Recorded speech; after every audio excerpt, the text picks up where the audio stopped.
Hello and welcome to this Meet the Candidates episode. I am Michelle Blevins, the publisher of CNR Magazine, and I'm honored to be co-hosting these videos with RIA Board President Katie Smith of PHC Restoration.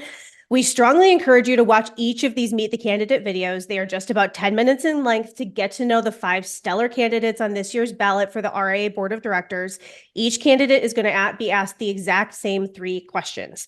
Voting is going to be open from March 18th to March 25th. All RIA members will receive an invitation to vote via email, so please watch your inboxes.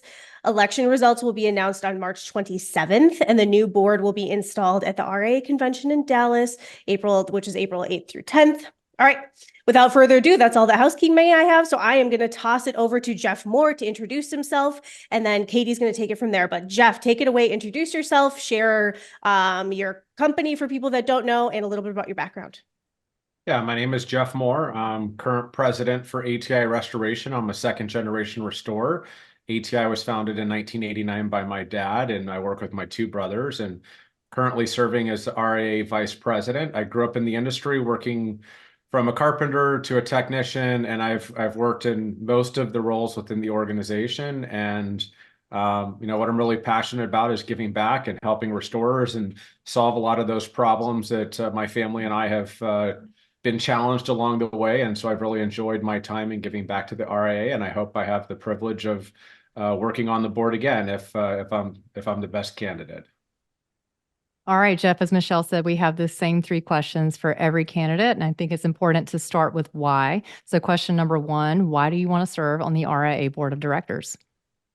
I really love serving the RIA right now. I've found it, it's a passion of mine. It's a love that I don't know that I knew I had before, and I love helping restorers. So in my day job, working in acquisitions, I get to walk into a lot of restorers' buildings, and I do a lot of coaching now in a very unofficial capacity. And so I think all of us restorers, whether you're someone that just opened up in your garage last week, your ATI or anywhere in between, we all face the same challenges. We're all having those same struggles, and I think helping restorers solve some of the problems and challenges is something I've really got a fuel in my belly and a passion for. And I just love getting to know members, non-members, and growing membership. So that's really my why. Some of my team will ask, how much of your time do you spend in RA right now? I spend a lot of time helping restorers, generating buzz in the industry. So honestly, that gets me just as excited when I wake up in the morning as my day job at ATI, to be honest with you. Good. All right, question 2 is going to be a 2-part. Here's the first one. Tell me what you think is keeping restorers up at night. I think what's keeping restorers up at night, I think the challenges of the industry. When I say that, I think it's communicating with carriers. I think it's having different regulations with whether it's directly with the carrier, whether it's an adjuster, it's a TPA, it's a non-TPA claim. I think everyone wants a little bit differently. And so I think that's probably the hardest challenge, whether you're working in TPA or non-TPA business, is trying to meet carriers' expectations. Obviously, we still have to meet client and insured expectations that we have a contract with, but navigating the ifs and the hows and the whys for all the carriers. If we can figure out a way to standardize what is commonly expected from insureds, regardless of where you get your claim, I think that would alleviate a lot of communication gaps that we have as an industry, not only on our side, but the carrier side. So I think the more we can work with the carriers, the better it's going to be for all contractors. Okay, and you've somewhat answered that, but I just want to know if you want to expand on that anymore, if there's anything you'd like to specifically see RIA doing to help alleviate those pain points.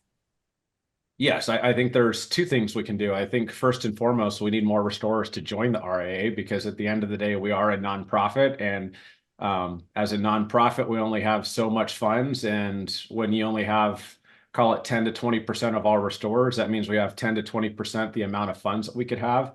We could do a lot of damage, whether it's on Capitol Hill and regulations or getting in front of carriers. But at the end of the day, unless everyone joins the ship, the RIA boat, there's only so much capital that we have as a nonprofit to go out and fight those battles. Awesome. All right, final question. Tell me what you love the most about the restoration industry. Oh gosh, what I love most about restoration, I think that it's I think like any evolving industry, it's always changing. You know, challenges that we had 10 years ago are different than they are today. So I think it's keeping up with technology. I mean, we've got to be the most of all the industries I've ever been aware of, we've got to be the most complex, diverse industry because we've got so many people that we are serving to on a job. You sign up a job with a homeowner, you've now got a TPA you're serving to, you've maybe got a carrier you're serving to. If I got the job from a plumber, I may be serving the plumber, I may be serving a property manager. So there's so many, it's such a more complex industry than selling widgets or products or even a stereotypical service business. And I think those challenges continue to evolve and change. And I think we've seen private equity come into the space. So there's a lot more interest from the financial dynamics out there. I just think the fact that it's so complex, we're always helping people. I think at the end of the day, that's what gets excited every day is I always say we're like we're the superheroes. We're like the secondary fire department or the police officers. We're the ones that are coming in and, you know, someone's totally overwhelmed and, you know, we get to save the day. And I think at the foremost, we always got to remember we are there to, you know, we're putting someone's home back better than it was before, or at least as good as it was. But we're there saving people's days. We're saving their business. We are taking chaos. I mean, I was 5 minutes late to this call earlier today because I've got 4 kids that I'm managing at home, and you know, managing 4 kids and then a fire or a flood. I mean, it's total chaos. I mean, the world is chaos, and for us to be able to go in there and save the day, it's a pretty remarkable industry, and it's a great feeling that you get knowing that is what we get to do every day. And most service businesses don't get to save the day every single day like we get afforded that opportunity. That's right. Thank you, Jeff. Yep. Okay. Jeff, we have a couple more minutes. Anything else that you want to say before we wrap it up? Make sure you vote, get out there, vote for the best candidate. I hope I'm afforded the opportunity. I love the RIA, and anything I can do to give back, but ultimately get out there, vote. And if you're not a member, please sign up and join. Perfect. All right. Well, thank you, Jeff. And thank you to the viewers here. Again, please take a moment to watch all the Meet the Candidate interviews. There are 5 in total. They can be found on restorationindustry.org and also on the CNR website. Voting is open between March 18th and March 25th. Again, RIA members, you will receive an email to vote. So please watch your inboxes. Election results will be out on the 27th. And if you have not yet registered for convention, do so and book your hotels, because at this point, I don't even know if there are any hotel rooms left. So get your bookings in. If you have not registered yet, you need to get in there. So thank you to Katie. Thank you to Jeff for being here, and we will see y'all in Dallas. Thank you, Jeff. Thank you, Michelle. Thanks, everyone.